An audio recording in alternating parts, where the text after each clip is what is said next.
Normal పీపుల్కి strong పీపుల్కి చాలా తేడా ఉంటుంది. స్ట్రాంగ్ పీపుల్ని మీరు క్లోజ్గా అబ్జర్వ్ చేస్తే వాళ్ళ నుండి చాలా విషయాలు నేర్చుకుంటారు.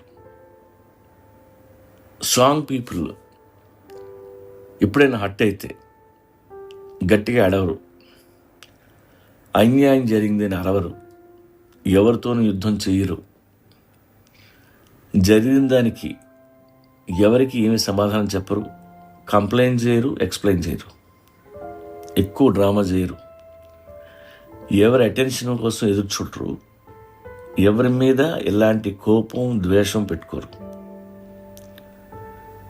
రివెంజ్ తీర్చుకునే ఆలోచనలో అసలు ఉండరు. జరిగిన అన్యాయాన్ని, అవమానాన్ని లేదా బాధని గుండెల్లో పెట్టుకొని నిశ్శబ్దంగా నడుచుకుంటూ పోతారు.